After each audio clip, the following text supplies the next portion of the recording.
Hola, les damos la bienvenida al foro virtual del Gender and Health Hub, Evidencias, Voces, Acción, catalizar el cambio a favor de la igualdad de género en la salud. Antes de continuar, quisiera mencionar a Sona Jobati, que tiene la autoría de la canción que acabamos de escuchar. Es una educadora, activista a favor de los derechos humanos, pionera en las luchas. Les damos la bienvenida a la sesión 3 del foro virtual del Gender and Health Hub. Soy Sagri Sait y soy responsable de género y salud en el Instituto Internacional de la Universidad de las Naciones Unidas para la Salud Mundial, que contiene el Gender y Health Hub. Somos un grupo de expertos de las Naciones Unidas y nos centramos en la salud mundial, en el trabajo con socios de todo el mundo. El Gender y Health Hub se centra en explorar la forma en la que las cuestiones de igualdad de género se integran en los programas y políticas de la salud. Nos centramos en aquello que funciona y en aquello que no. La sesión de hoy va a centrarse en la igualdad de género y la salud en la era de las policrisis. Vamos a pasar de los compartimentos estancos a las acciones colectivas. Es un placer contar con la colaboración de la Alianza de People's Vaccine, con la Pandemic Action Network y con la Comunidad de Práctica de África, con la colaboración del Grupo de Trabajo de Género y Estigmatización de la Comisión para la COVID-19 de la Unión Africana.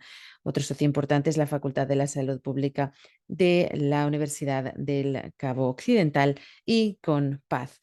Hoy vamos a tratar las vertientes sociopolíticas que han fomentado y profundizado la desigualdad de género en el mundo de la salud. Asimismo, vemos pruebas que nos demuestran que la democracia en todo el mundo ha retrocedido en el ámbito de la igualdad de género y los derechos humanos. Todo el mundo sabe que necesitamos enfoques de políticas nuevos e innovadores, así como alianzas y acciones colectivas centradas en la solidaridad y en el apoyo a nivel internacional. Debemos centrarnos, por lo tanto, en cómo responder a las crisis actuales, en cómo estas respuestas pueden apoyar la resiliencia en el ámbito de la igualdad de género. Estos planes de cara al futuro deben centrarse en la interseccionalidad y en la igualdad de género. Estas deben ser prioridades en las inversiones y en los liderazgos. Las deliberaciones de la COP28 están en curso. Hubo un estudio de ONU Mujeres hace poco que dijo que solo el 3% de la financiación climática se centra en la igualdad de género. Me impacta mucho la disparidad en estos porcentajes porque el cambio climático provoca un gran impacto en la vida de las mujeres, las niñas, las comunidades vulnerables, etcétera. Sin embargo, las inversiones destinadas a contrarrestar estas desigualdades no son importantes. Celebro las acciones de todas las personas que trabajan de cara a centrar las cuestiones de género en la respuesta ante la crisis climática. En mi caso, al igual que todas ustedes, estoy deseando ver el día en el que la igualdad de género sea el centro de todas las conversaciones incluidas en estas sesiones, el día en el que la igualdad de género ayude a mitigar las crisis a las que nos enfrentamos. Queremos celebrar un diálogo con personas de distintos sectores que van a aportar distintas perspectivas y experiencias a fin de romper los compartimentos estancos de cara al desarrollo de soluciones innovadoras y nuevas. Hoy estamos en un webinario, pero queremos recibir sus comentarios. Por favor, compartan sus comentarios en la sección de preguntas y respuestas. Pueden compartir sus pensamientos y sus experiencias en el chat. Si les interesa especialmente algún punto, pueden compartirlo en redes sociales con el hashtag GHH Virtual Forum. Ahora quisiera dar la palabra a Kate Gilmore, que nos va a enmarcar la sesión.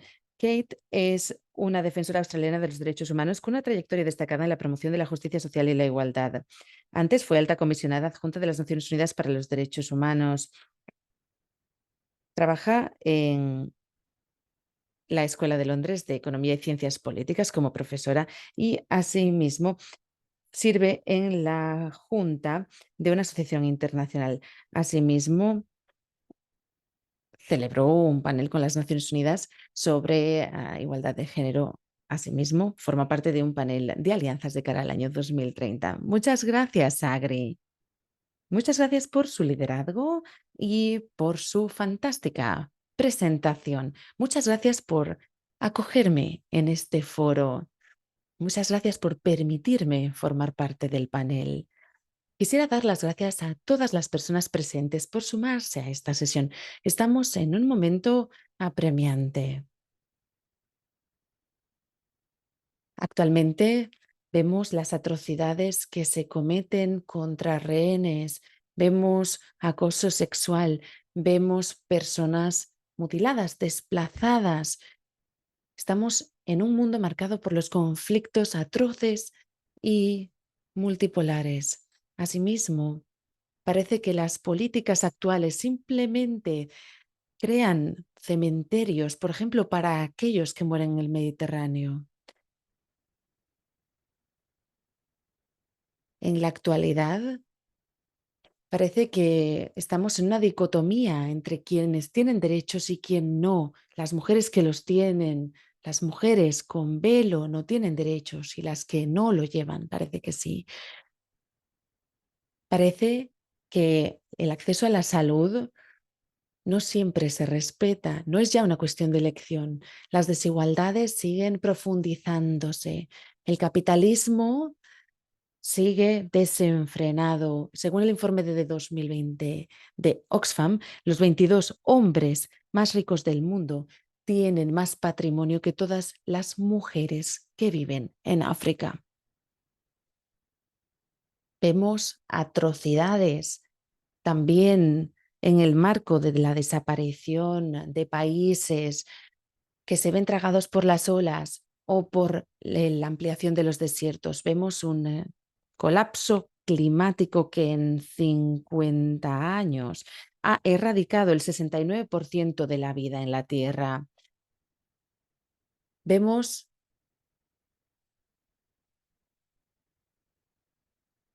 que cada vez hay más personas ricas.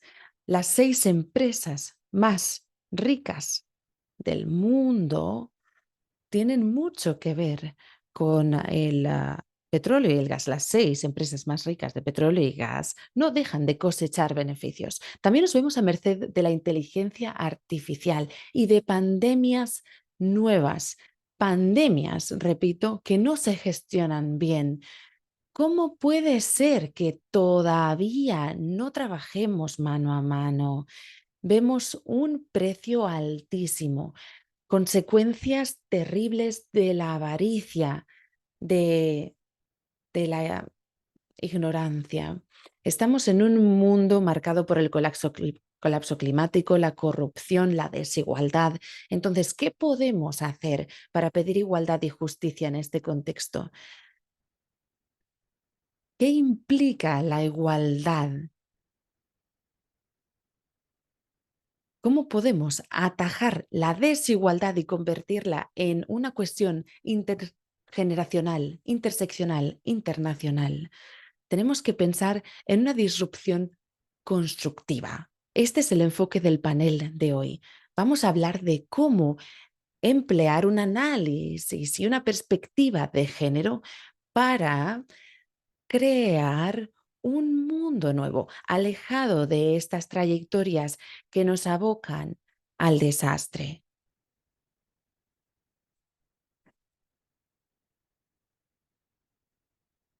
Como ya se dijo, tenemos que plantearnos qué función puede desempeñar el género en esta cuestión.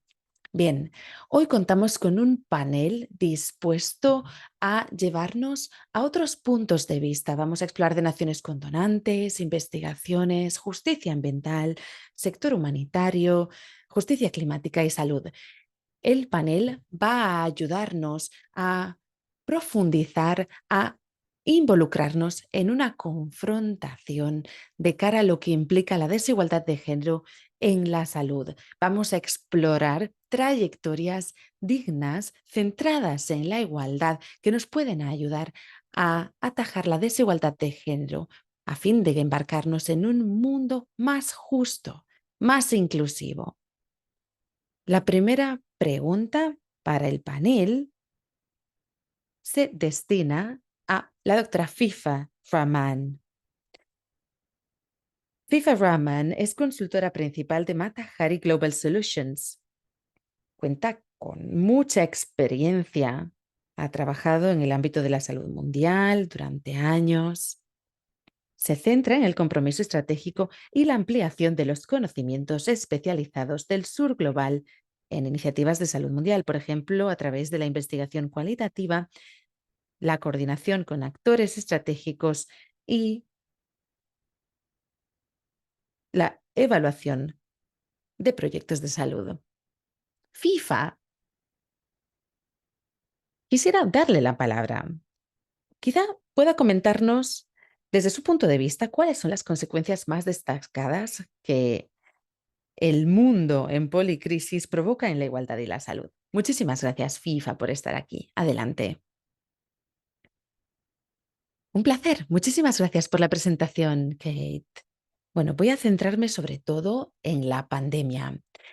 En la pandemia vimos acontecimientos muy claros que posiblemente se repliquen en las próximas pandemias, a menos que cambiemos nuestras formas de trabajar. Hemos visto que las experiencias se dividieron en compartimentos estancos. En el mundo pandémico vimos muchos expertos y expertas en emergencias. Sin embargo, este reparto de experiencias acarrea varios problemas. Por ejemplo, en Afganistán sabemos que las mujeres no pueden acceder a la sanidad sin estar acompañadas de un acompañante masculino. A principios de la COVID-19 se empezaron a distribuir poquito a poco las vacunas. La información sobre la COVID-19 empezaba a divulgarse. En aquel momento, las agencias internacionales que contaban con presencia en Afganistán utilizaban medios digitales para informar.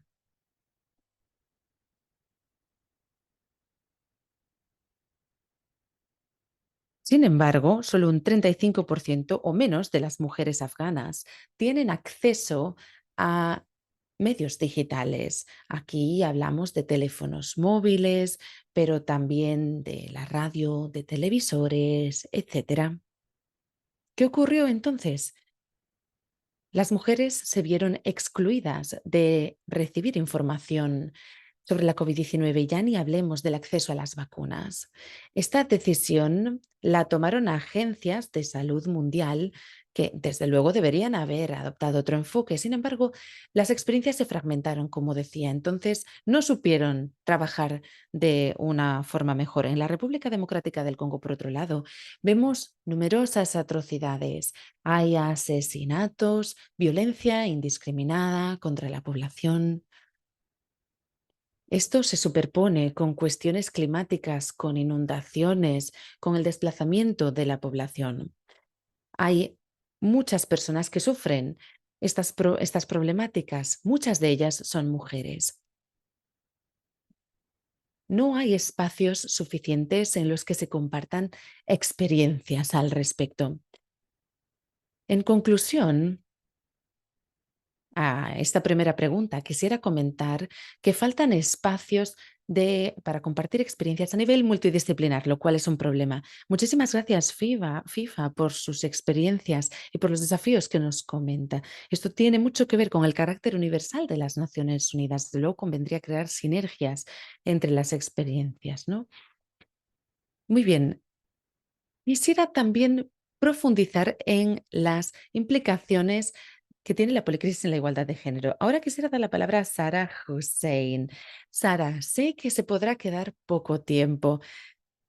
Me da hasta vergüenza presentarla porque, bueno, todo el mundo la conoce. Es una abogada y académica especializada en derechos humanos. Ha defendido en Bangladesh la igualdad y la justicia. Ha formado parte de numerosos organismos de las Naciones Unidas, por ejemplo, el Consejo de Derechos Humanos. Ahora mismo preside la misión de investigación de las Naciones Unidas sobre la violencia contra las mujeres en el contexto de las protestas de Irán de 2022. Sara, es un privilegio tenerla en el panel. De nuevo, desde su punto de vista, ¿Cómo podemos atajar la policrisis desde la igualdad de género? Muchas gracias, Kate, y muchas gracias por su discurso inaugural. Ha subrayado muy bien la necesidad de intervenir, de ser conscientes de las atrocidades que se cometen en el mundo actual. Yo creo que la principal conclusión a la hora de comentar las policrisis es que debemos conocer el vínculo, o más bien la necesidad apremiante de respetar las normas universales. Parece que las normas universales se respetan cada vez menos en todo el mundo. Esto es visible en los conflictos que ocurren en la actualidad. Muchas veces no podemos hablar ni siquiera de estas normas. Yo creo que este es el principal problema al que nos enfrentamos. El marco internacional es fundamental. Por ejemplo, si trabajamos sobre el terreno con comunidades locales o si operamos a nivel internacional. No podemos permitirnos contar con fracturas, no podemos perder el respeto de la gente. Por ejemplo, yo trabajo en la misión de investigación de las Naciones Unidas. No voy a centrarme en nuestras conclusiones, pero sí que quiero comentar los desafíos a los que nos enfrentamos. Por ejemplo, no tenemos acceso al país, el gobierno no nos da entrada, no se nos permite hablar con la ciudadanía del país y no somos la única parte que se enfrenta a este problema. Por ejemplo, quienes trabajan en Israel y Palestina, que están en un conflicto que vemos cada día en nuestras pantallas, se enfrentan al mismo problema. Falta cooperación y falta acceso. La colaboración se menciona en la COP y en otros foros mundiales, sin embargo, sobre el terreno no se respeta. Creo que este es el principal desafío al que nos enfrentamos. Otro es el siguiente. Al trabajar a nivel local, al trabajar con personas que sufren, al trabajar con organizaciones de asistencia jurídica o de derechos humanos centrados en las mujeres, por ejemplo, muchas veces tratamos cuestiones de violencia de género, matrimonio infantil, que se dispararon durante la pandemia. En el contexto de la pandemia, vimos que se ha trabajado de forma interdisciplinar, como nos decía FIFA. Hemos explorado oportunidades nuevas, hemos enfrentado desafíos distintos. Sin embargo, es fundamental que nos centremos en la población más vulnerable, que trabajemos por ellos. Yo creo que en el mundo postpandémico no hemos aprendido todo lo que deberíamos acerca de la cooperación que se ha mantenido. En primer lugar, conviene seguir adoptando un enfoque multidisciplinar. Por otro lado, conviene trabajar con las organizaciones de la sociedad civil, con las comunidades y también conviene trabajar a nivel de las agencias internacionales. Esta colaboración debe forjarse. Este es un desafío fundamental a la hora de respetar las normas universales. Como nos decía, otro punto muy importante tiene que ver con atajar el déficit democrático. Conviene forjar comunidades y estructuras democráticas. Conviene luchar contra la erosión que vemos en el mundo actual. El desarrollo en el siglo XXI no puede producirse sin democracia.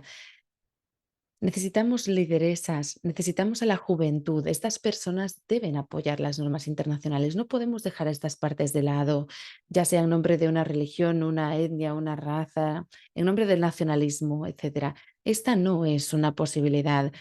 Debemos adoptar este enfoque a favor de la resiliencia, de la resistencia, para por fin cosechar las victorias en derechos que se necesitan. Muchísimas gracias.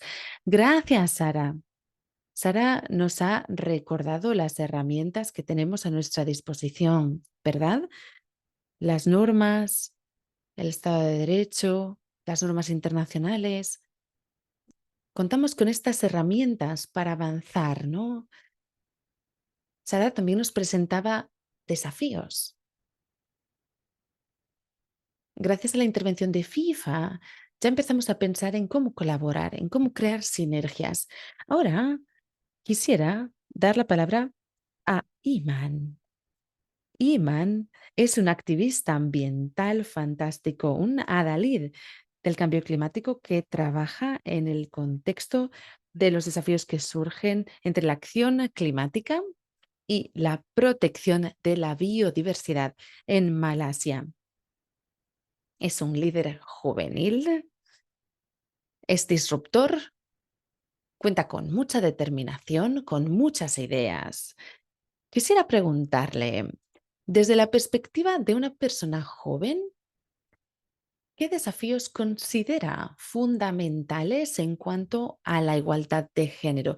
¿Qué opina de la necesidad de hallar sinergias y de colaborar de forma más cercana, en lugar de especializarse cada persona en su punto? Adelante. Muchísimas gracias. Es un honor para mí estar hoy aquí y hablar acerca de esta cuestión tan apremiante.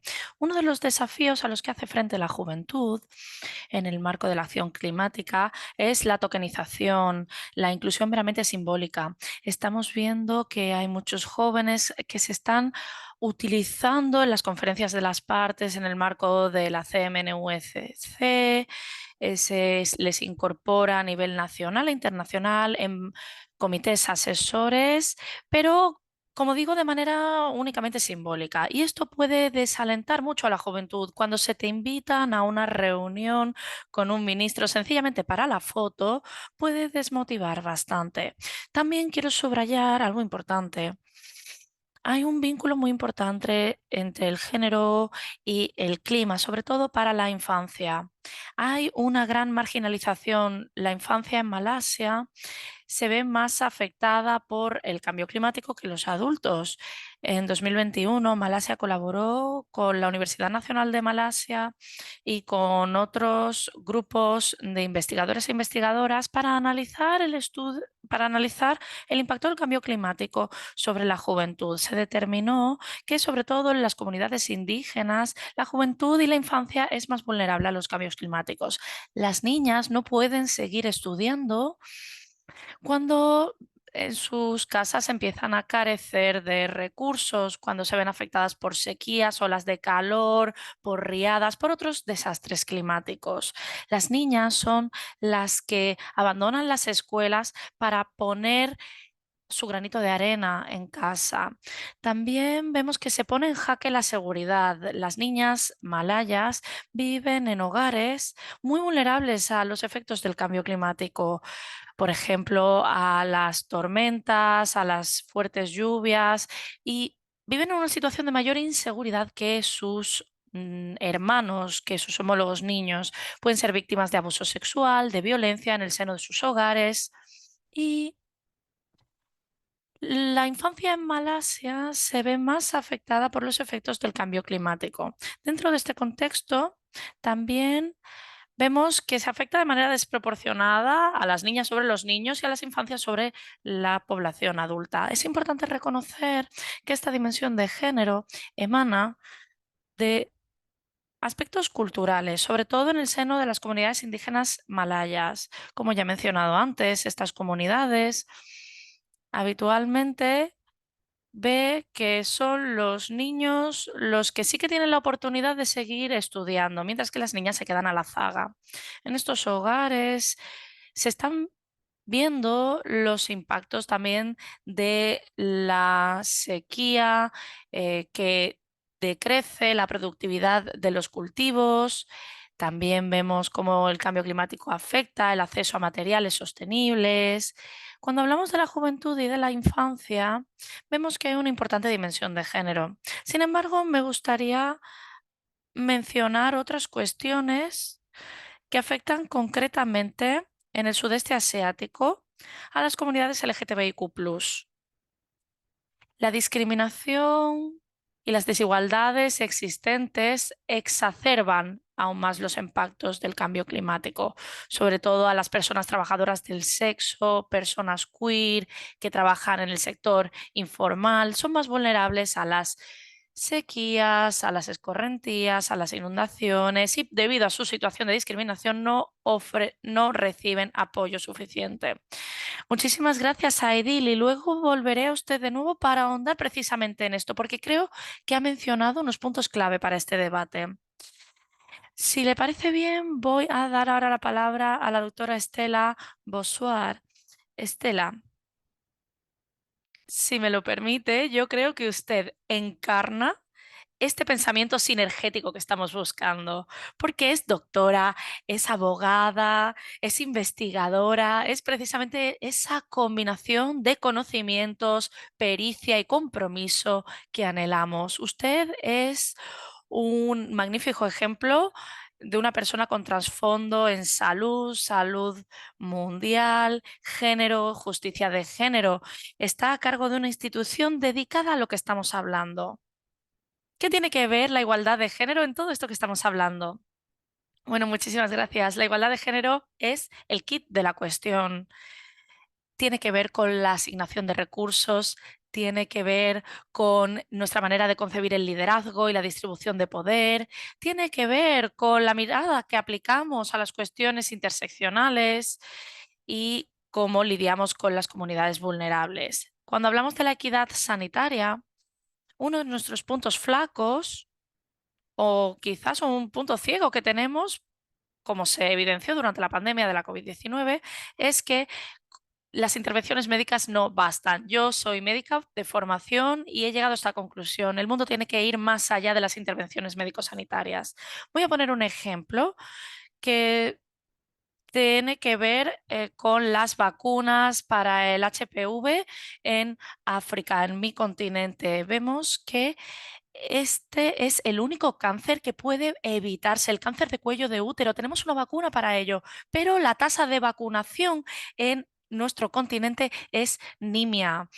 Vemos que el discurso público influye en la visión que tienen las mujeres y las niñas y en su posibilidad de acceder a centros de vacunación.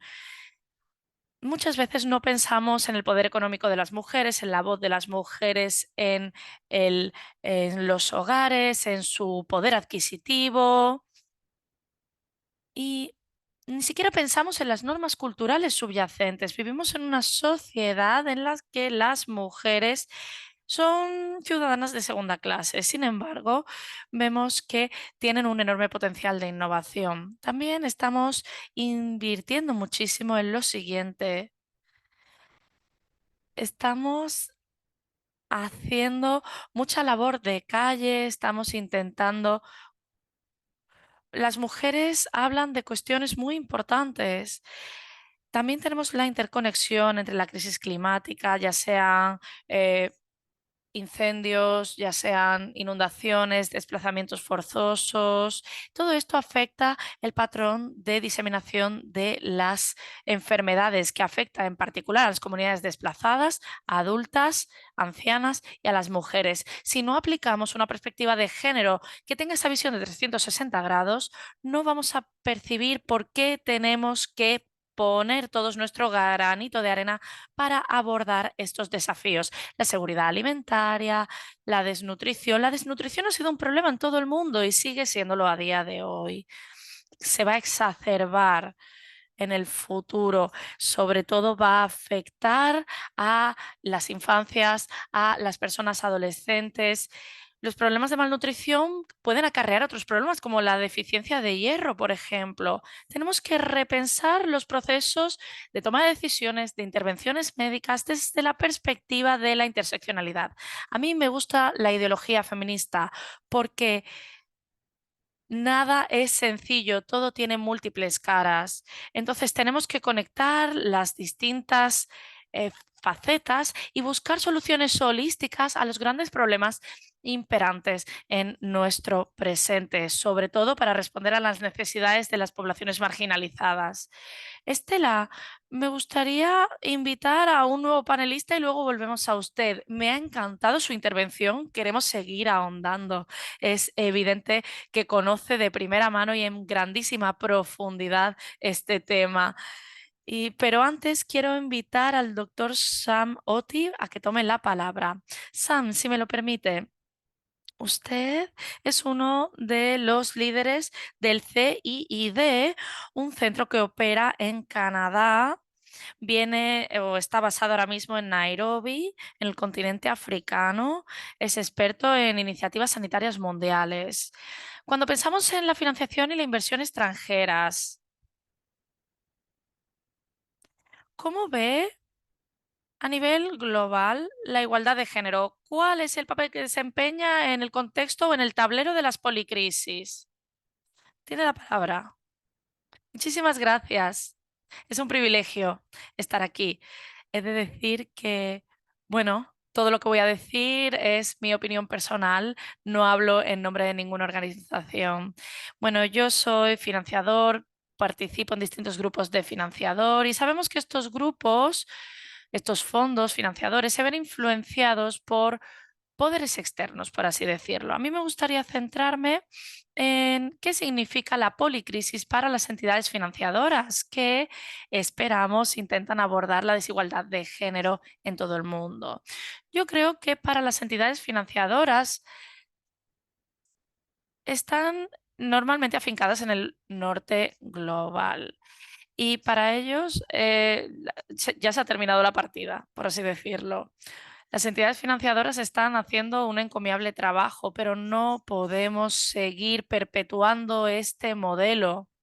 Este modelo es es un modelo descendente, es corto de miras y genera desigualdades sobre todo en el sur global.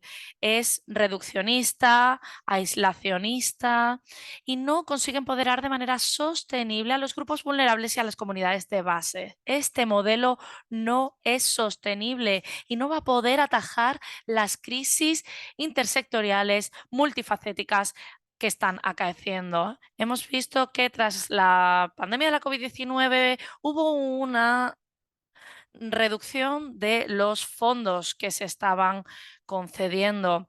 Este modelo de financiación predominante está desfasado y no es alto y no responde a las necesidades del presente. Depende de todos y todas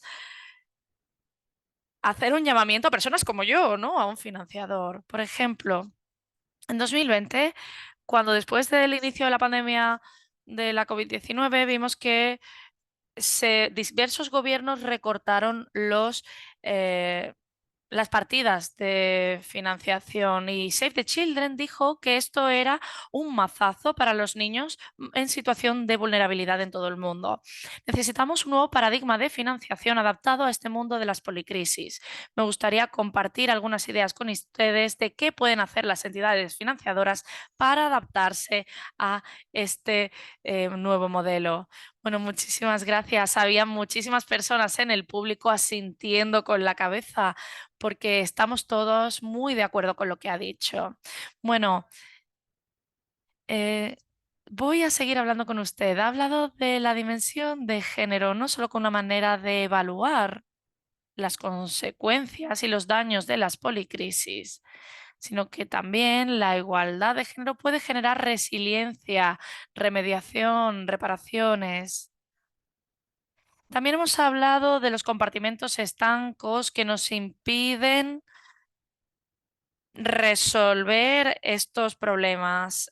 Bueno, voy a darle la palabra ahora a Sara, que se va a tener que ir pronto de esta sesión. ¿Cómo podemos romper estos compartimentos estancos? ¿Cómo podemos crear canales para así conseguir soluciones más potentes? Bueno, en primer lugar, yo creo que tengo que hacer eco los principios del feminismo y de los derechos humanos. Escuchar directamente a las voces de las personas. Cuando trabajamos con las mujeres, tenemos que escuchar a las mujeres, no a representantes, ya sean representantes parlamentarios, líderes comunitarios. Tenemos que hablar de manera directa con estas personas. Una querida amiga o un querido amigo ya ha dicho, no queremos perpetuar la tokenización, no queremos utilizar o instrumentalizar a la juventud o a la mujer. Hemos visto que las mujeres están cada vez más presentes en estos foros, pero debemos encontrar la manera de que su participación sea significativa. Cuando tenemos esta experiencia de primera mano y construimos un sistema en torno a estas experiencias, es como conseguiremos resultados. Quiero dar un ejemplo claro. Ha sido un placer oír al doctor Sama ahora mismo. Estamos de acuerdo. No podemos seguir haciendo las cosas como hasta ahora. el statu quo no funciona. Pero ¿qué es lo que podemos hacer? Tenemos que empezar de abajo arriba con un enfoque ascendente, no descendentes. A la hora de pensar las crisis, los conflictos nos están azotando día tras día, los estamos viendo delante. Eh, y muchas veces tenemos ejemplos como el de Gaza, que está viéndose totalmente diezmada como consecuencia de los ataques. Tenemos que hacer frente a estos desafíos. Es muy fácil no hablar, sobre todo para quienes trabajamos en el sur mundial. Es muy fácil agachar la cabeza y decir, bueno, voy a seguir trabajando en mi parcelita. Yo creo que la doctora FIFA ha hablado muy bien de estos compartimentos estancos. Es muy fácil decir, bueno, me voy a quedar en mi parcelita haciendo lo mismo que he estado haciendo siempre, porque como levante la cabeza o llame demasiado la atención, van a intentar acallarme. Creo que el desafío es cómo podemos crear lazos entre estos distintos compartimentos estancos y apoyarnos las unas a las otras mientras seguimos apoyando a nuestras propias comunidades. Quiero hacer eco de algo que se ha dicho al principio de esta sesión. La universalización significa que no podemos sencillamente asumir los principios sociales. Tenemos que tener muy presentes los principios cívicos. Hemos de recordar que todo está interconectado y de aquí al futuro vamos a tener que seguir luchando contra el cambio climático, pero vamos a tener también problemas con el sistema judicial, vamos a seguir teniendo problemas con el sector informal. No tenemos una varita mágica, una solución única. Tenemos que implantar políticas que sean progresivas, no regresivas, empoderar a las comunidades siempre que desarrollemos las competencias de todas las personas vulnerables, marginalizadas, abandonadas. Hemos de integrarlas en las comunidades. De lo contrario, no podremos escuchar ni sus voces ni sus experiencias, ni se verán adecuadamente representadas. Muchísimas gracias, Sara, por estos magníficos mensajes clave. Nos está invitando a pensar acerca de la invisibilidad y la universalidad como la solución para abordar las desigualdades. También los derechos civiles y políticos son fundamentales, deben sustentar todo lo que hagamos. Voy a seguir al resto del panel. Cuando hablamos de dar un salto y abandonar este enfoque sectario, por así decirlo, que hemos desarrollado tanto en nuestros conocimientos, en nuestras normas y en nuestras intervenciones. ¿Cuáles creen que son las oportunidades de alteración de este status quo? FIFA, cuando quiera. Muchísimas gracias. ¿Cuáles son las oportunidades que tenemos? Me gustaría evocar algo que ha mencionado, el conocimiento. La manera de romper estos compartimentos estancos son los datos. En un informe que hemos publicado esta semana sobre género y la COVID-19, vemos que hay muchas fuentes de datos que pueden citarse en diversas reuniones. ¿Cómo podemos cambiar nuestro enfoque a la hora de hacer frente a las pandemias? Toda medida para combatir.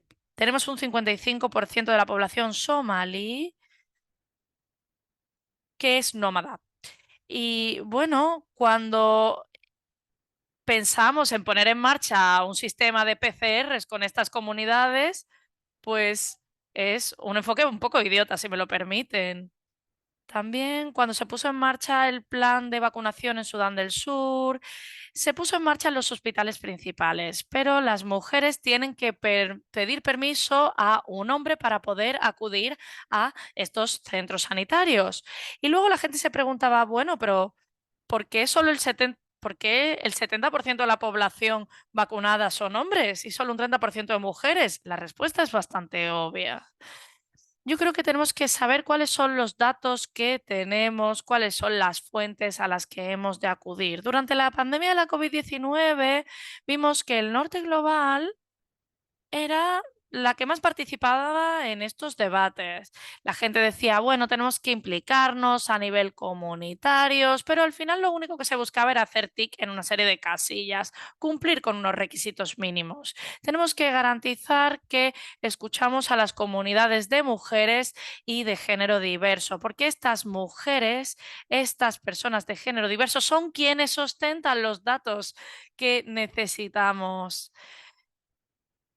Y no prestarles atención es un enfoque corto de miras. Tenemos que aplicar un enfoque intersectorial y ampliar la noción de qué significa una fuente de datos. Bueno, muchísimas gracias también por cuestionar nuestra noción sobre las evidencias, los datos y quién ostenta la autoridad.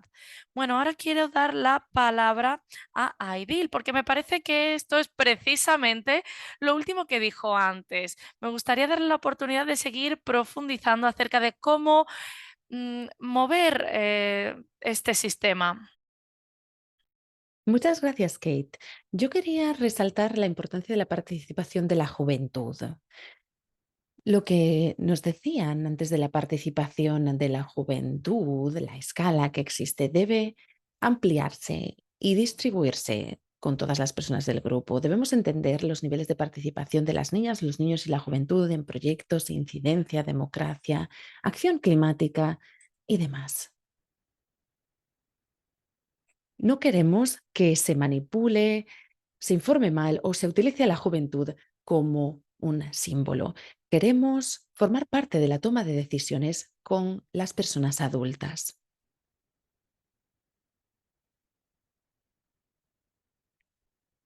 Hubo una persona activista climática muy conocida que decía que, por supuesto, es fundamental contar con un lugar en la toma de decisiones de los adultos, pero muchas veces la juventud también puede tener su propia mesa de toma de decisiones, ¿no? En Malasia, al menos, se quiere que la juventud forme parte de las decisiones gubernamentales.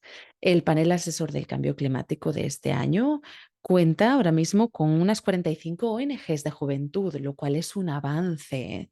Creemos que es fundamental que estos procesos de toma de decisiones sean significativos, que no sean para tomarse la foto y ya está, que no consistan en compromisos de palabra y punto. No, queremos involucrarnos en debates significativos con distintas partes interesadas. Creemos que conviene adoptar un enfoque disruptivo con gobiernos, con agencias, etcétera. Conviene, por ejemplo, en este sentido, contar con un punto focal de juventud en la COP, en cualquier conferencia de género, cambio climático, etcétera. Es fundamental contar con un punto focal joven que vaya a estos eventos, que recopile datos, que comunique, que actúe como diplomático, como embajador de la agencia, del país, del gobierno, etcétera. Esta es una oportunidad buenísima para señalar que la juventud debe jugar un papel fundamental en la toma de decisiones, por ejemplo, en cuestiones relativas al clima. En Malasia luchamos mucho con UNICEF por este tipo de acciones. Queremos que Malasia cuente con un consejo de cambio climático sobre las infancias y la juventud. Queremos contar con iniciativas para jóvenes lideradas por jóvenes que luchen a favor de la acción climática. Es crucial admitir que las protestas, las peticiones, las acciones climáticas son fundamentalmente lideradas por jóvenes. Nos cuesta, sin embargo, acceder a, por ejemplo, las conferencias de las partes por motivos financieros, logísticos, etcétera. Debemos cambiar esta situación. Yo creo que una solución tangible es contar con un punto focal joven para que los gobiernos, las instituciones, las ONGs colaboren e interactúen de forma positiva y significativa con la juventud. Este punto focal implicaría que a las personas jóvenes se les da un lugar representativo. Muchas gracias. Gracias, Aidil. Ahora quisiera dar la palabra a Sam y a Estela. Hemos escuchado un llamamiento, ¿no? a favor de la disrupción, cambio de paradigmas, cambio de el lugar en el que reside la autoridad, el norte global, personas mayores, hombres, mujeres, blancos, blancas, que deciden. Hemos oído la importancia de dar paso a un cambio. Hemos escuchado la importancia de los datos, de los mecanismos de cambio. Sin embargo, ¿cómo podemos dar paso a este cambio de poder? ¿Cómo podemos invertir en este cambio? Porque muchas veces quienes ostentan el poder se enfrentan a un conflicto de intereses muy importante a la hora de dar paso a este cambio, ¿no? Sam, Estela, venga, Estela primero, por ejemplo. Bueno, yo creo que en primer lugar, trabajemos donde trabajemos, es fundamental cambiar las prácticas y los procesos que tenemos. Esto tiene mucho que ver con las prácticas filantrópicas, por ejemplo, que conviene cambiar para dar paso a una modificación en el poder. En cuanto al poder, hay que tener en cuenta las experiencias vividas, hay que poder hablar, liderar intervenciones, hallar formas innovadoras de trabajar. Antes, Brackman nos hablaba de una cuestión muy importante acerca de los datos. Los centros de datos recopilan datos sobre básicamente las experiencias vividas de las comunidades en torno a cualquier tema. Estos datos se consideran evidencias para liderar cambios en el ámbito político, jurídico, cambios en materia de intervenciones en materia de comunicación con las comunidades. Estos datos de experiencias vividas deben respetarse. Las experiencias de las comunidades y de la ciudadanía deben tenerse en cuenta. Hay que orientar los datos desde la perspectiva social. Por otro lado, quisiera que pensemos en lo siguiente, en cómo nos enfrentamos a las problemáticas asociadas a la policrisis. Quisiera subrayar enfáticamente la importancia de la interseccionalidad. Ahora mismo en Oriente Medio se está interrumpiendo la vacunación infantil, la planificación familiar, las infraestructuras sanitarias se están viendo desmanteladas. Estas cuestiones deben tratarse. Conviene mantener conversaciones francas acerca de las implicaciones que tienen los conflictos en las intervenciones de salud pública local e internacional. Por otro lado, conviene centrar la atención en centralizar a las mujeres y a las personas de género diverso en las intervenciones. Es importante subrayar esta cuestión. A nivel internacional, en el ámbito de la salud, solo un 25% de las mujeres ostentan altos cargos. Esto es según un análisis que se ha desarrollado con la OMS. En torno a solo un 40% de mujeres toman decisiones en el ámbito de salud. Las mujeres, las niñas y las personas de género diverso se enfrentan a muchas enfermedades, con lo cual esto es escandaloso. Por otro lado, conviene hablar de rendición de cuentas. Sara ya nos hablaba de ello. Contamos con normas internacionales, con reglas. Necesitamos formas de fortalecer la rendición de cuentas en la CEDA, en el protocolo de Maputo, en el derecho internacional humanitario. Sobre todo ahora, conviene prestar atención a las violaciones que se producen en las zonas de conflicto, en cuanto a las mutilaciones que se ven, en cuanto al desmantelamiento de las instituciones educativas en Sudán, el trabajo infantil que se acomete en la República Democrática del Congo. Conviene rendir cuentas, si no, quienes son responsables van a quedar impunes. Por lo tanto, necesitamos una manera de reforzar nuestros marcos de rendición de cuentas. Esto es apremiante. Muchas gracias, Estela. Wow. Espero que acabe siendo la secretaria general de las Naciones Unidas. Creo que sería un activo maravilloso para el mundo que queremos cambiar. Gracias por una intervención maravillosa.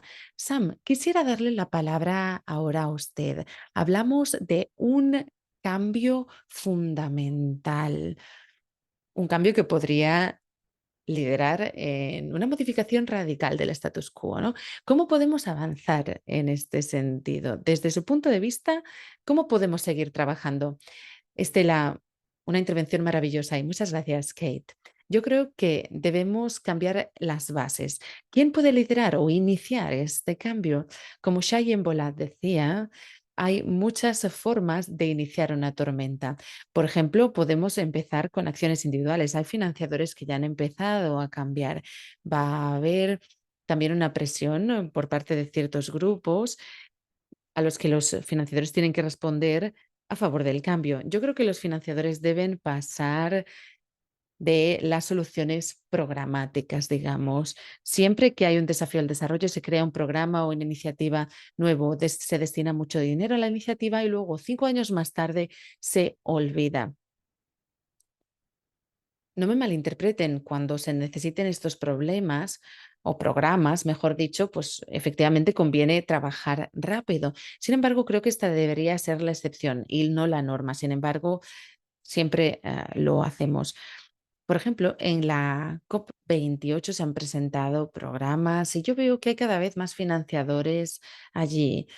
Al trabajar con la intersección entre el cambio climático y la salud, pues a lo mejor esto se recibe como una buena noticia. Sin embargo, si no, pues lo que pensamos es a ver qué acciones en salud mundial se dejan de lado ya con otros programas, con otras iniciativas nuevos. Hay muchas complejidades en torno a la cuestión de la salud mundial. No sé qué va a pasar ahora, no sé si va a reconocer que la salud mundial y el impacto que provoca en la crisis climática es un agravante, o no sé si a lo mejor los financiadores van a centrarse en el corto plazo, en las victorias fáciles y van a ignorar los grandes problemas que nos preocupan, ¿no? La financiación y los financiadores necesitan poder. Deberían reforzar las instituciones locales, las comunidades, para que se adapten a, a las múltiples crisis a las que se enfrenta el mundo. ¿Cómo pueden hacerlo? Bueno, pues yo creo que conviene dejar de firmar cheques en blanco. O más bien, se deben firmar más cheques en blanco para organizaciones locales, para grupos feministas, grupos liderados por jóvenes. Se necesita más financiación para investigadoras e investigadores indígenas. Tienen que repartir el poder que tanto quieren. Yo creo que esta es la única forma de desarrollar sostenibilidad y resiliencia entre las comunidades locales. Siempre va a haber crisis en el mundo, crisis distintas. Se necesita inversión en el empoderamiento de las personas y las instituciones para que a largo plazo puedan adaptarse a las crisis que sea. Muchísimas gracias, Sam. Wow.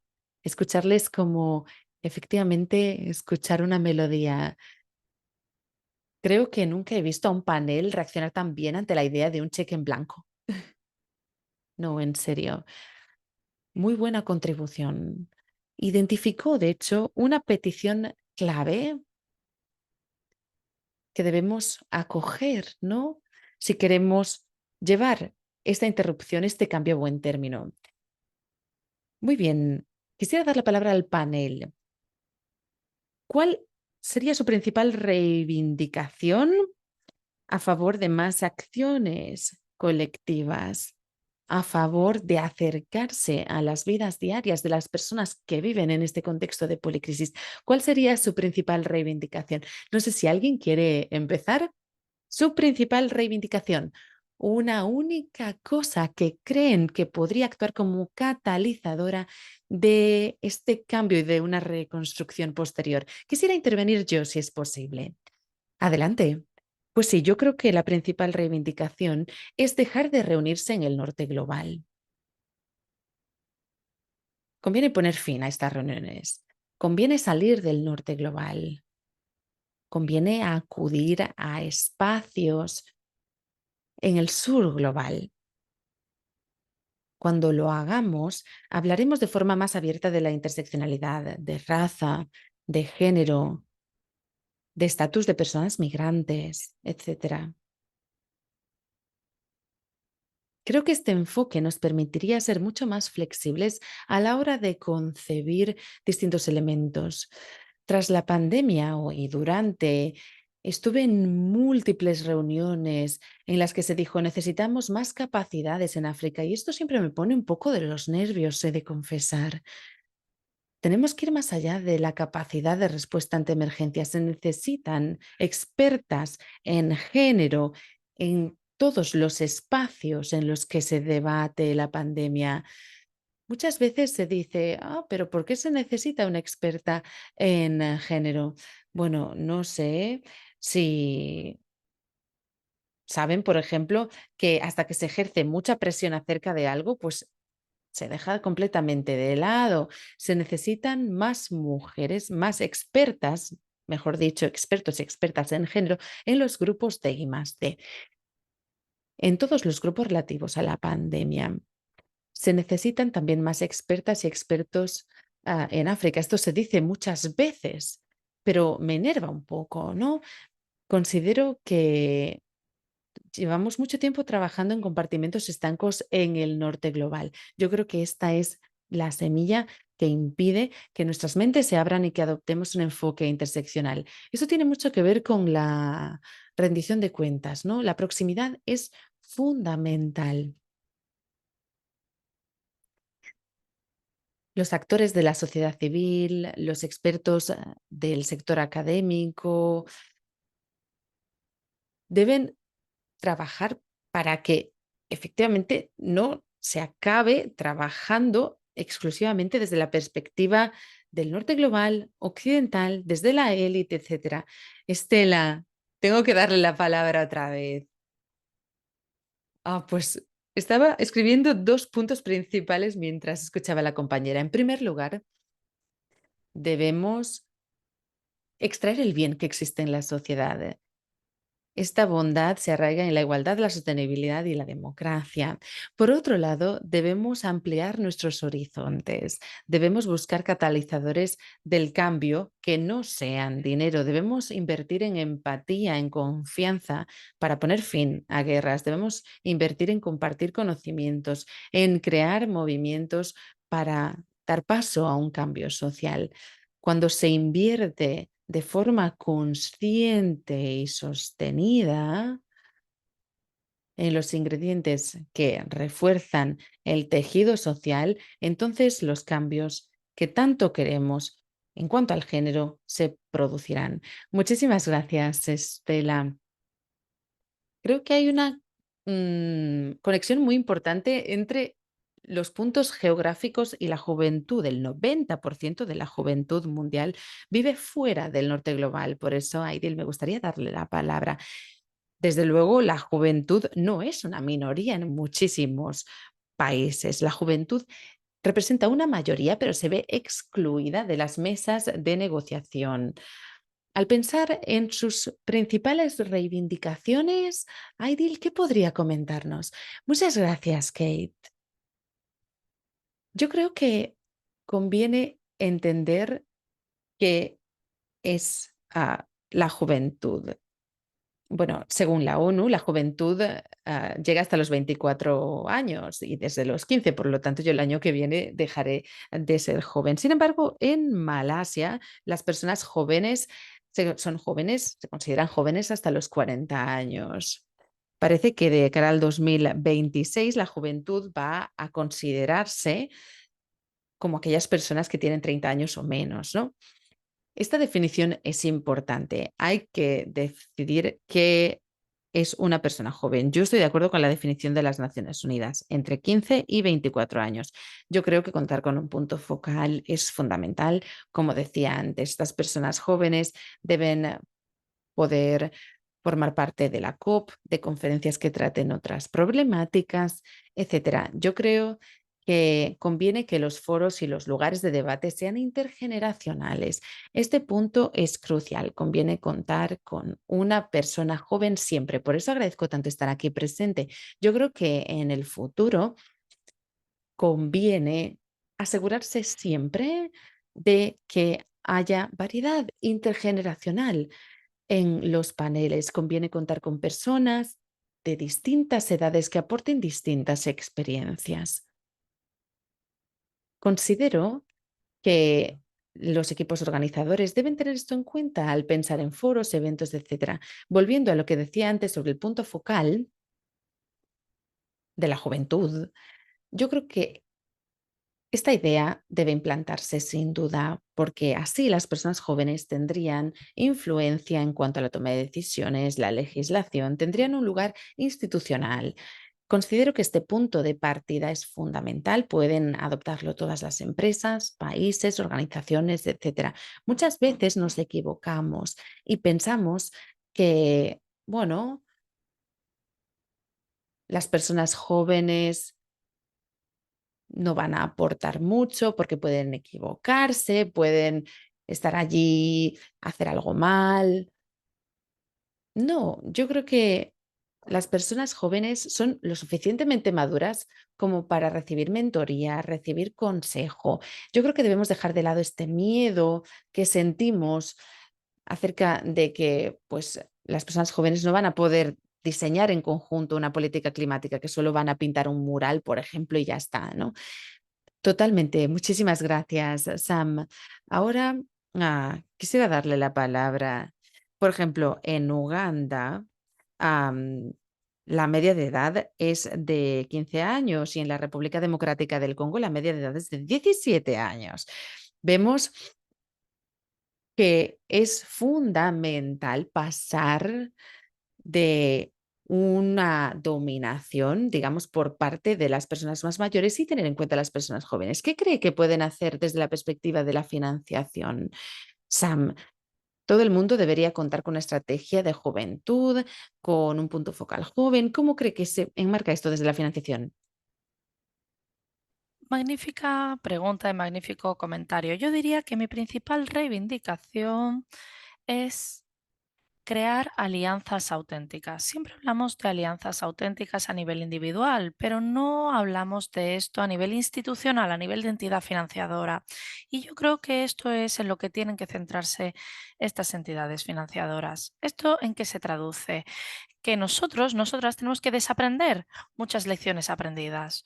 Creo que hay tantas cosas que se dan por hecho, que no se cuestionan en nuestra práctica y en nuestros modelos de negocio, que nunca se ponen en cuestión, ¿verdad? Por ejemplo, cuando hablamos de la ausencia de capacidades entre la juventud o entre la juventud del sur global. ¿De verdad hay una ausencia de capacidades o es que hemos invisibilizado estas capacidades? O bien hemos puesto el foco en otras competencias que no se encuentran con tanta frecuencia en el sur global. Por ejemplo, si se prima el conocimiento académico intelectual por encima del saber indígena tradicional. Tenemos que desaprender mucho de lo que hemos aprendido. Como ya he dicho antes, tenemos que redistribuir el poder, escuchar mejor. Muchas veces cuando estoy en este tipo de foros es cuando de verdad se escucha qué es lo que tiene que cambiar, donde se comparten las verdades más duras. Y yo diría que esta es mi frase de cierre. Tenemos que pensar a largo plazo. Por primera vez en mi organización tenemos una estrategia a 10 años vista y esto es fundamental. No muchas entidades cuentan con estas estrategias a largo plazo. Muchos de los problemas con los que tenemos que lidiar requieren un proyecto a largo plazo. Si nos centramos en la juventud, como ya ha mencionado Aidil, evidentemente tenemos que comprometernos y acompañar a la juventud hasta que sea ella quien encuentre soluciones a los problemas de hoy. Vale, muchas gracias. Me gustaría subrayar lo siguiente. La juventud es no solo una identidad, sino una competencia orientada al futuro. Una competencia que muchos de los aquí presentes pues dejamos atrás hace tiempo. Así que yo creo que es importante poner en cuestión qué constituye conocimiento, qué merece la pena. Bueno, antes hemos hablado de lo de los cheques en blanco y esto ha despertado algunas preguntas entre el público. Me gustaría primero preguntarle a usted y luego al resto de panelistas. Nosotras, ¿cómo podemos ayudar a los financiadores a desaprender y llegar a este punto en el que se redacten cheques un poquito más blancos que en el pasado? ¿Qué podemos hacer para favorecer ese proceso de alteración, de trastocar las cosas y de desaprendizaje? Creo que es una muy buena pregunta. Dado que las entidades financiadoras son las que tienen la cartera, por así decirlo, creo que lo mejor que podemos hacer es presionar directamente, mostrar que estas entidades pueden aprender de buenos ejemplos. Ha habido entidades, por ejemplo, tenemos Mackenzie Scott, que siempre comparte este ejemplo en sus ponencias. Ella está otorgando financiación ilimitada de miles de dólares a cientos de organizaciones en todo el mundo. Y bueno, sé que hay un par de organizaciones que reciben esta financiación aquí en África. Y no es que los directores ejecutivos hayan cogido ese dinero para comprarse un Lamborghini o un jet privado. Estamos un poco obsesionados con la debida diligencia, con dictar qué es lo que se tiene que hacer con esos fondos. Hemos de confiar. Tenemos que dar un pasito atrás si queremos financiar de manera adecuada. Y vemos que hay ejemplos de éxito, que se puede hacer este trabajo bien. Incluso para quienes no tienen esa experiencia, por ejemplo, la juventud que está ahora empezando en el sector, la juventud está creando maneras de trabajar rindiendo cuentas sobre el terreno con apoyo de las organizaciones de base, organizaciones de la sociedad civil dentro de este espacio. Hay maneras de utilizar estos fondos de manera responsable. Y creo que las personas beneficiarias de los fondos deben ser un poquito más exigentes. Seguramente no todas las entidades financiadoras respondan a estas exigencias, pero muchas sí que lo harán. Bueno, muchísimas gracias por estar trastocando, por así decirlo, el sistema desde su parcela. Bueno, Estela, ¿cómo podemos aprovechar estas oportunidades? ¿Cómo podemos poner en cuestión la economía política que sustenta los problemas que hemos ido identificando a lo largo de nuestro debate de hoy? Es para mí un privilegio tener trasfondo filantrópico, así que voy a compartir un par de cuestiones al respecto.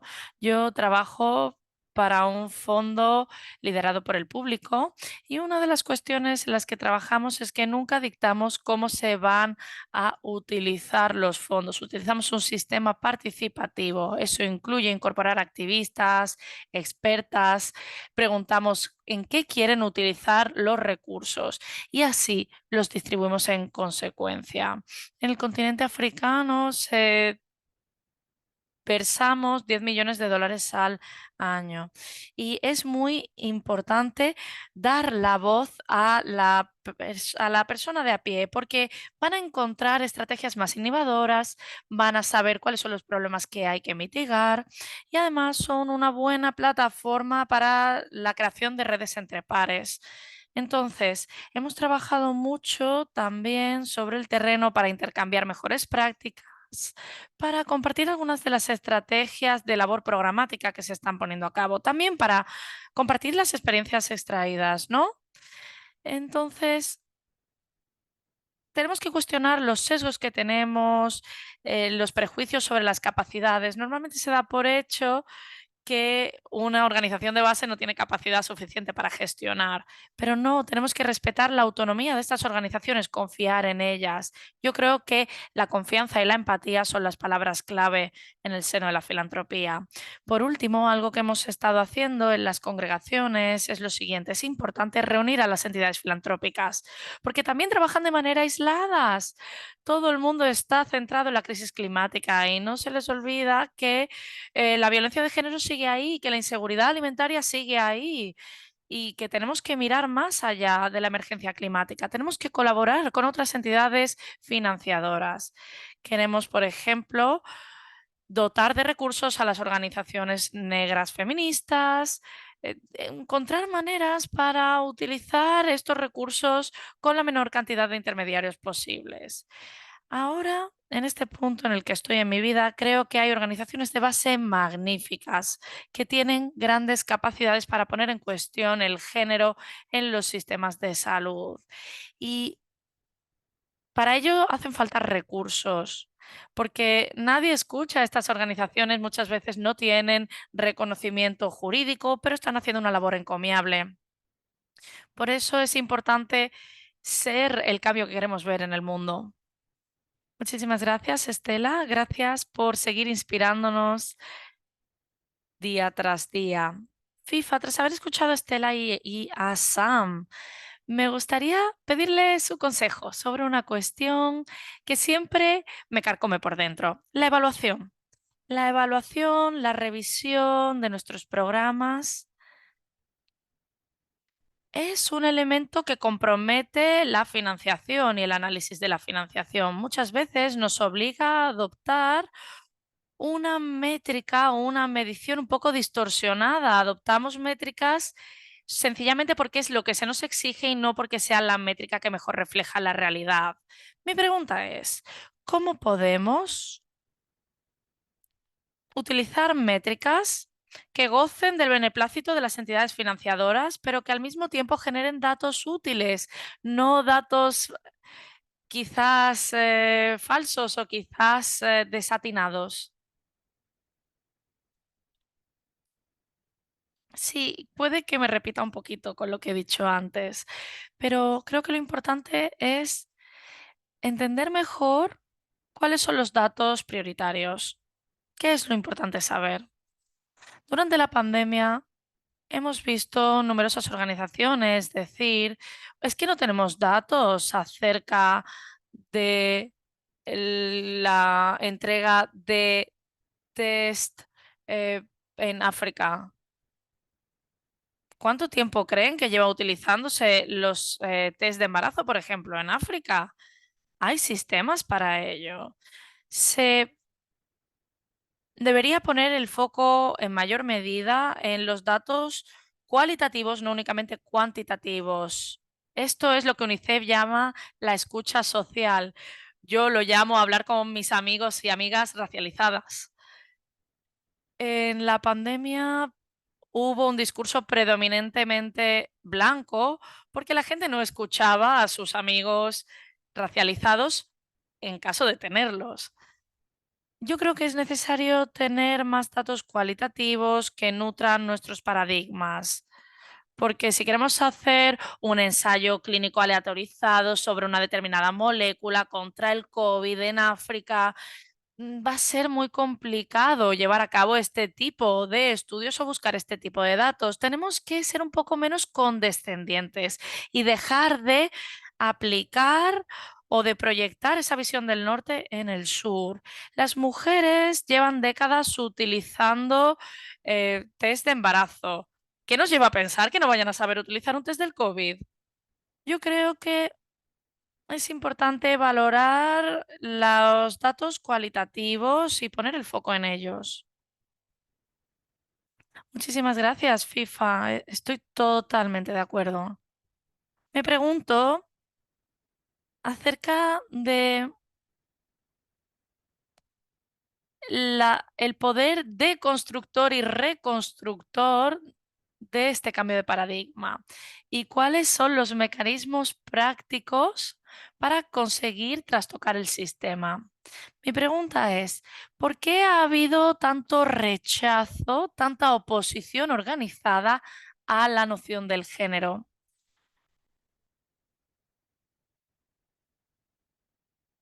Porque, bueno, ya estamos más o menos familiarizados con la noción de la igualdad de género, pero Estela ha hablado de las personas de género diverso. Y yo creo que abrir la perspectiva del género es importante. Aidil también ha mencionado esto. Es muy curioso cuando miramos la agenda legislativa de todo el mundo, vemos que hay una retórica generalizada entre el liderazgo internacional que está siendo regresiva, no progresiva. Está dando marcha atrás en la igualdad de género. ¿Y qué sentido tiene esto en un contexto de policrisis en el que la perspectiva de género puede ayudar a hacer frente a estas crisis? ¿Por qué estamos viendo esta oposición tan mayúscula? ¿Qué tenemos que hacer para que la igualdad sea verdaderamente inclusiva? A ver, no sé si tiene Aidil algún comentario, porque estamos viendo que hay una nueva tendencia homófoba, transfoba, sexista. ¿Usted ha sentido esto? ¿Lo ha visto en su día a día? Así es, como persona queer que trabaja en el sector del activismo por la justicia climática, he visto que muchas veces no me dejaban participar en determinados foros por pertenecer a la comunidad LGTBIQ+. Muchas veces se me ha denegado financiación o se me ha denegado oportunidades laborales, oportunidades de desarrollo de capacidades como consecuencia de mi identidad queer. Pero yo creo que el principal rechazo es el siguiente. Cuando analizamos el sudeste asiático, vemos que es una región históricamente y culturalmente muy diversa. Teníamos a chamanes en Malasia que cambiaban de género en función del dios o la diosa a la que se encomiaban. En Borneo, por ejemplo. Entonces, vemos que a lo largo de la historia, como consecuencia del colonialismo, se introdujo el Código Pinot eh, para penalizar la diversidad sexual e identitaria como consecuencia del colonialismo británico. Entonces, los tribunales civiles pueden, por ejemplo, llevar ante los tribunales a una minoría de género o a una persona homosexual. Mientras sigan vigentes estas leyes, la sociedad y la comunidad lo que está sacando en claro es que estas personas, estas comunidades, pueden criminalizarse, pueden perseguirse desde un punto de vista judicial. Pero vemos que las personas trans, las personas queer, pese a este contexto tan aterrador, están haciendo gala de una magnífica resiliencia. Vemos que en Indonesia y muchos otros países tenemos a personas queer que están luchando contra el cambio climático. Vemos que hay otros lugares donde se están creando casas para personas gays en Filipinas, aplicaciones para las personas gays. En Malasia estamos viendo sistemas más amigables para las personas queer. Esta comunidad es tradicionalmente resiliente a pesar del contexto tan aterrador, ya sea jurídico, cultural o social en el que viven. También a pesar de las normas culturales e incluso religiosas que minan nuestra vida. Pero yo creo que para mí es evidente y es algo muy optimista, pero creo que podemos aprender mucho de lo que se ha hecho. Eh, Vemos que podemos tener gran apoyo a nivel de salud mental, la comunidad queer está siendo pionera en este sentido, está trabajando en el sector informal a través de performance en la calle, del baile, de la música. No solo para tumbar los roles de géneros tradicionales, sino también, por ejemplo, para luchar contra las inundaciones o contra el cambio climático. En el sudeste asiático vemos que, como digo, hay mucha resiliencia. Creo que las personas especialistas en cambio climático y en ciencia pueden aprender mucho de nosotros. Oh, disculpa, Pascal, creo que tiene el micrófono abierto. Pero bueno, me gustaría llamar ahora a Estela. Estela, entiendo que usted está muy familiarizada con esto, ¿no? Muy a nuestro pesar. Muchísimas gracias por tomar la palabra. Sí, cuando pienso en la oposición, Yo creo que si nos fijamos en los últimos 20 años, hemos visto una muy buena organización, muy buena coordinación, mucha financiación para esta oposición. También ha sido multifacética contra el género, contra los derechos y contra la democracia.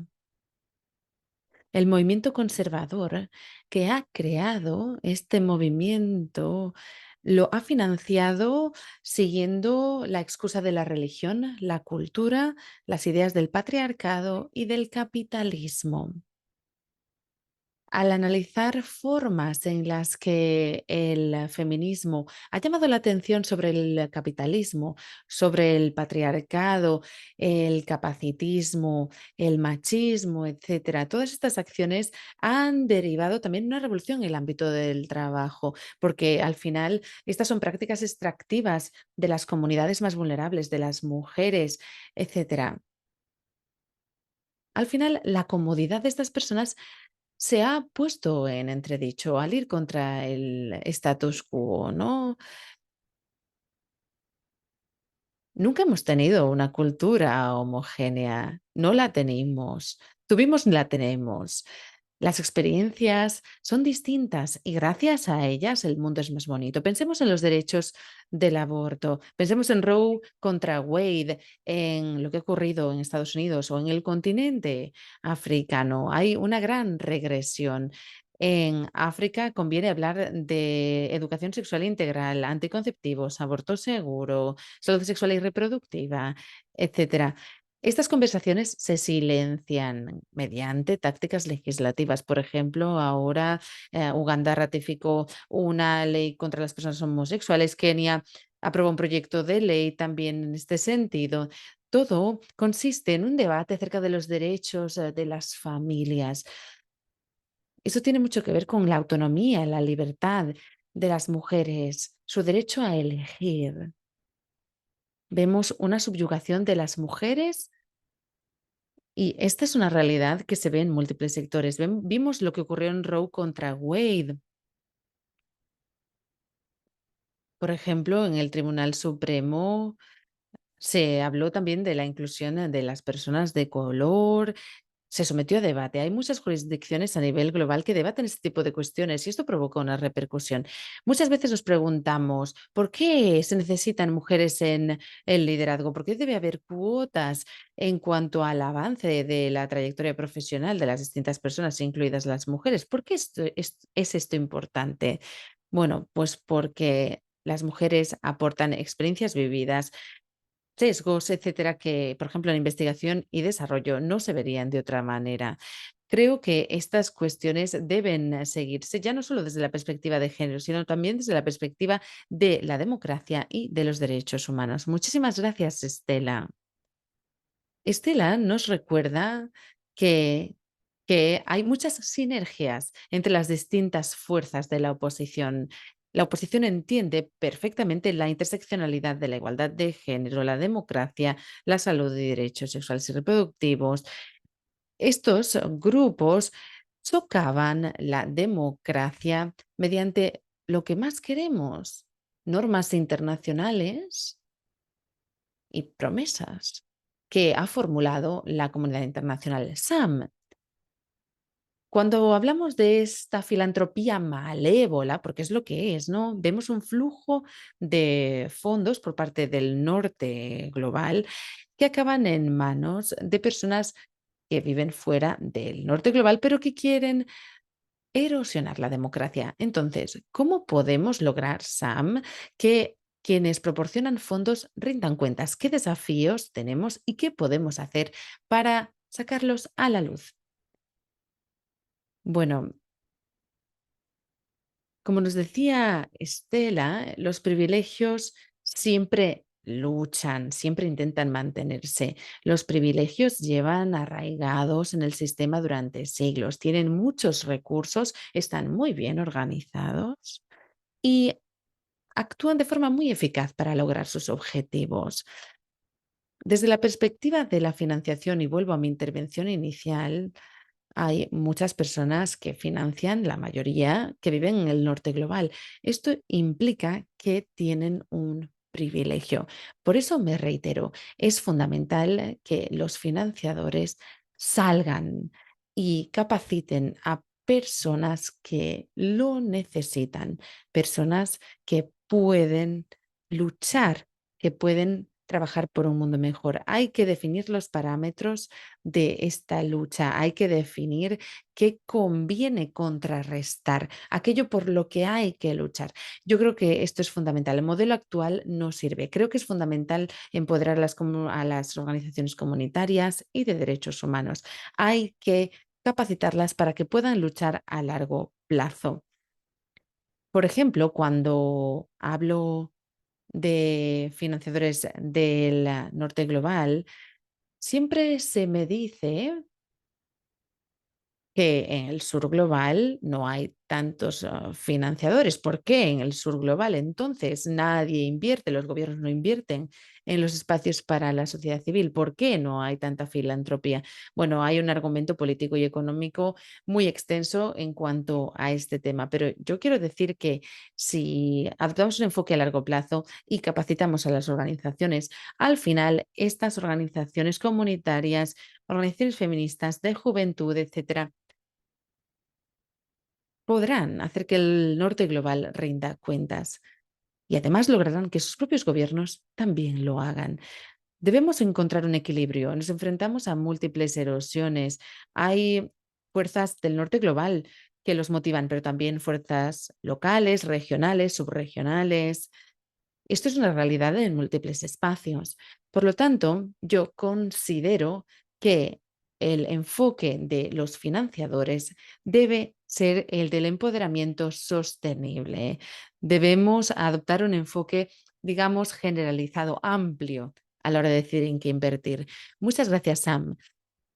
También nos pide, ¿no?, que pidamos o que nos enfoquemos en el enfoque agregado de las distintas ramas de financiación y demás, ¿no? Sagri va a resumirnos el debate, pero antes de ello, quisiera dar la palabra a FIFA. Quisiera preguntarle, FIFA, ¿qué nos pediría? ¿Qué nos pediría que hagamos tras haber escuchado todas estas intervenciones? Muchísimas gracias. Bueno, pues creo que lo más importante es alzar la voz en distintos espacios, siempre que podamos.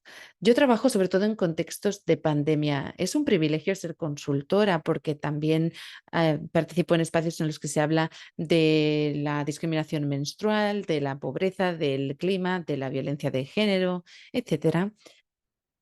Muchas veces dudamos a la hora de si debemos mencionar la interseccionalidad.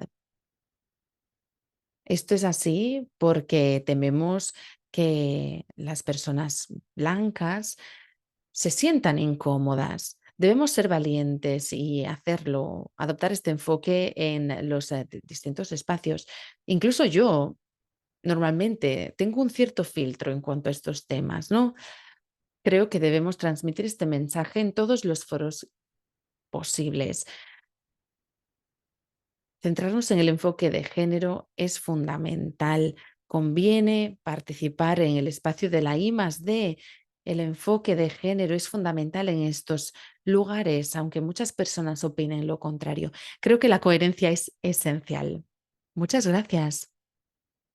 FIFA nos pide que concibamos el cambio como un ejercicio intelectual, por supuesto. Este cambio también implica una nueva voz, una nueva actitud, una nueva valentía, sin embargo. Con ello, quisiera darles un agradecimiento inmenso a todas las personas miembros del panel. Ahora voy a dar la palabra a Sagri y de nuevo, Sagri, mil gracias por habernos dado esta oportunidad. Muchísimas gracias, Kate, por una moderación espléndida. Muchísimas gracias al panel por un debate tan enriquecedor, por dejarnos con tanto en lo que pensar. Nos hemos quedado sin tiempo, pero quería mencionar un par de puntos como resumen. Creo que huelga decir que el panel nos ha pedido que cambiemos las bases patriarcales en relación con la prevención y respuesta que adoptamos ante las policrisis. Debemos contrarrestar la autoridad, las jerarquías de conocimientos, los mecanismos que utilizamos para trabajar en desarrollo. Tenemos que pensar en qué conocimientos resultan privilegiados, etcétera. También debemos ceder poder para reconstruirnos mejor. Han surgido soluciones muy esclarecedoras y seguramente haya muchas más.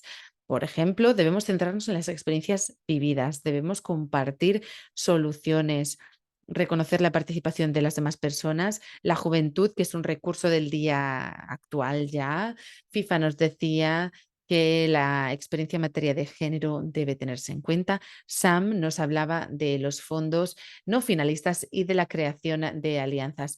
Sara nos hablaba de los derechos civiles y políticos que deben situarse en el centro junto con los derechos económicos y sociales. El desarrollo sin democracia no es posible. También hemos hablado de la equidad sanitaria. Como nos decía Estela, la intervención biomédica no es suficiente. Debemos centrar la atención en las experiencias, voces y soluciones de las personas que más sufren. Por último, quisiera mencionar lo que nos comentaba Sam acerca de las alianzas con los financiadores, financiadores que quieren trabajar a largo plazo, que quieren provocar un cambio. No podemos seguir como siempre. Por otro lado, se nos hablaba de cómo podemos empoderar a las organizaciones de base para que luchen, para que pidan a los financiadores que adopten una perspectiva distinta.